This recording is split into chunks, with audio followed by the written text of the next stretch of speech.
Hello বন্ধুরা, কেমন আছো তোমরা? আশা করছি তোমরা ভালো আছো। আর রূপাস ওয়ার্ল্ডের একটা নতুন ব্লগে তোমাদের সবাইকে ওয়েলকাম। আর এখন এই বৃষ্টি শুরু হয়েছে আর যাচ্ছি দুর্গাপুর থেকে রানীগঞ্জ শ্বশুরবাড়ি। আর সাথে বাপি, মা, ওরাও যাচ্ছে। আর এই দেখো, এই যে বিল্ডিংটা দেখছো, এটা হচ্ছে ডিএসপির বিল্ডিং একটা। এটা হচ্ছে ডিএসপি, যে তোমরা শুনেছো যে আছে দুর্গাপুরে কারখানা ডিএসপি, তো সেই ডিএসপিরই একটা অফিস বলতে পারো। আর ডিএসপির সামনের জায়গাটা খুব সুন্দর সাজানো গোছানো, এই যে দেখতে পাচ্ছ। তো যাই বলো, এই বৃষ্টির দিনে আমার তো খুব ভালো লাগে যে ঘুরবো, যাই অনেক জায়গায় যাব গাড়িতে করে। আর গাড়ির ভেতর বসে থাকবো, মাঝে মাঝে একটা জায়গায় নেমে শুধু চা খাবো, এটাই ইচ্ছে করে। তো তোমাদের কার কার এরকম ইচ্ছে করে বলবে। তো দেখতে দেখতে দেখো কালী মন্দিরের কাছে চলে এলাম রানীগঞ্জে। এই সেই কালী মন্দির যেখানে আগে প্রায়ই আসতাম। আর দেখতে দেখতে চলে এলাম শ্বশুরবাড়িও। তো এই প্রথম শ্বশুরবাড়ি আসতে এত আনন্দ লাগছে, কেন আগে যখন বাপের বাড়ি থেকে আসতাম খুব মন খারাপ হতো, আর এখন শ্বশুরবাড়ি আসতেও খুব আনন্দ লাগে। মনে হয় কতদিন পর যাচ্ছি, এক দুদিন হলেই মনে হয় অনেক দিন হয়ে গেল রানীগঞ্জ যায়নি। তো মানুষ যখন যেখানে থাকে তখন তো সেই জায়গাটা তার ভালো লাগে না, আর একঘেয়েমি লাগে। আর যখন এখন চলে গেছি, তখন যখন আসি তখন খুব ভালো লাগে। এখানে মানে একটা আলাদাই আনন্দ লাগে। শ্বশুরবাড়ি এসছি, আর সেই আমার রুম দেখতেই পাচ্ছ। এই যে আমাদের সেই ফটো, আমার রুম, আমার আসবাবপত্র, এগুলো দেখে সত্যি খুব শান্তি লাগে। হ্যাঁ, মানে আমি না কিছুক্ষণ এসে দেখি চারদিকটা। এত বছর ধরে থেকেছি বিয়ের পর থেকে, তো ওই জন্য এসে আমি চারিদিকটা আগে দেখি। হ্যাঁ, কিছু কিছু জিনিস নিয়ে গেছি বলে মিস করি, যে এতটা গুছানো থাকতো না সবসময়, কারণ রিও এদিক ওদিক করে দিত সব কিছু। তো অনেকটাই গুছানো আছে, আর যেমন রেখে গেছি সেই রকমই আছে। তো সেইটা কিন্তু খুব ভালো লাগে। তো আমি স্নান করে আসিনি, তার কারণ মায়ের কিছু হেল্প করা ছিল, কাটা বাটা ছিল, তো সেসবগুলো এসে করলাম। আর তারপর এবার স্নান করবো, বউ কাজ করছে। তারপর তোমাদেরকে আমাদের এইবারে বলেছিলাম যে আম্রপলি হয়েছে 4টে, তো এই বছর গাছে পেকেছে 2টো। তো আজকেই সেটা পাড়া হয়েছে, তো ওটা তোমাদেরকে দেখাবো যে কত বড় বড় হয়েছে। তো তার আগে আমি স্নানটা করে নিই।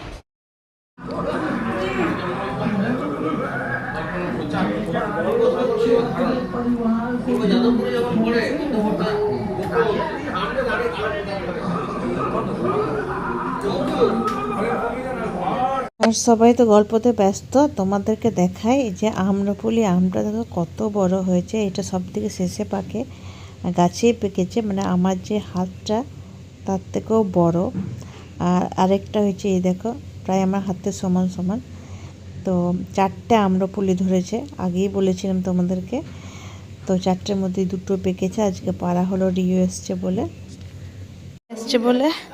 আরও গল্পটা জমে উঠেছে। আর এই দেখো পদ্ম হয়েছে আবার, কি সুন্দর লাগছে। ঢুকেই যখন পদ্মগুলো দেখলাম না, মনটা ভরে গেল। দেখো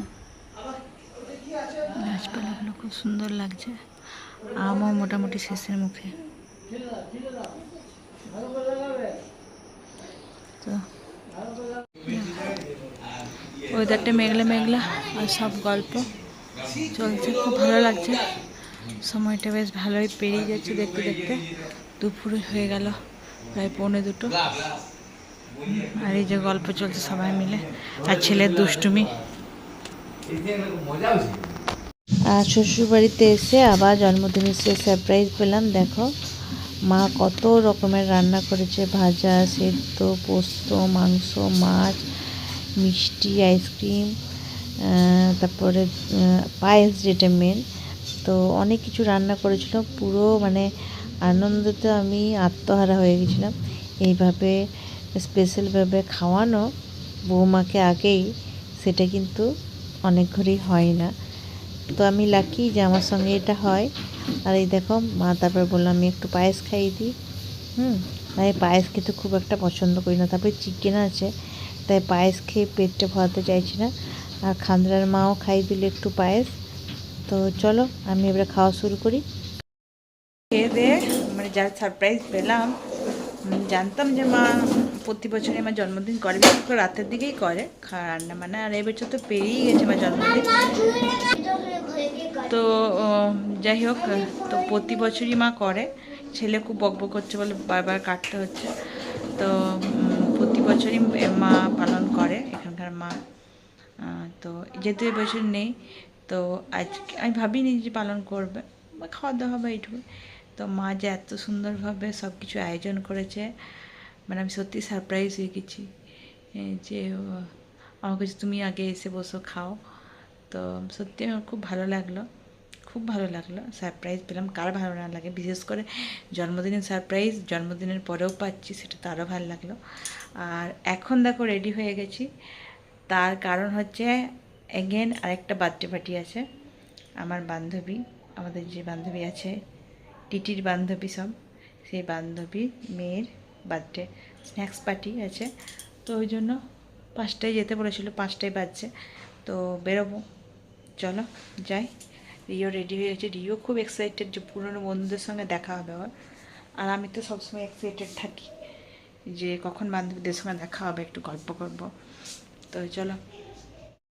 খাটু শ্যামের মন্দির অনেকদিন আসা হয়নি। এখন দেখো খাটু শ্যামের মন্দিরে এখানে কত কিছু বিক্রিও করছে, কি জানি হতে পারে। মোমো নিয়ে চলে এসছি, এখন সব গেস্টও চলে এসছে অনেক। চলো। বাচ্চাগুলো খুব খুশি হয়েছে, অনেক দিন পরে বেশ সব বন্ধুদের সাথে দেখা, চেনাশোনা, যাদের সঙ্গে বড় হওয়া ছোট থেকে। যখন স্কুলে ভর্তি হয়েছিল তখন ছিল 2.5 বছর করে বয়স, এখন সব 5, 5.5 করে বয়স হলো। তো সেই আনন্দ তো একটা আলাদা হবে। আর বার্থডে গার্লকে মাঝে রেখে দেখো কি সুন্দর ঘুরছে সবাই।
বাড়ি ফিরে দেখছি আমার জন্য আরেকটা কেক আনা হয়েছে কাটার জন্য, আমার বার্থডের জন্য।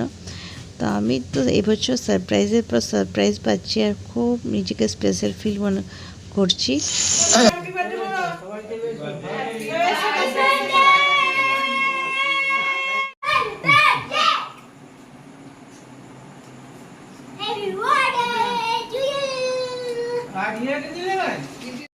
তো এই বছরের বার্থডে তো আমার জমজমাট, মানে বার্থডে পেরিয়ে যাওয়া হয়েছে অনেক দিন, তারপরেও আবার বার্থডে সেলিব্রেশন, তার সঙ্গে বিকেলে একটা বার্থডে পার্টি থেকে ঘুরে এলাম, সব মিলিয়ে দিনটা কাটলো দারুণ।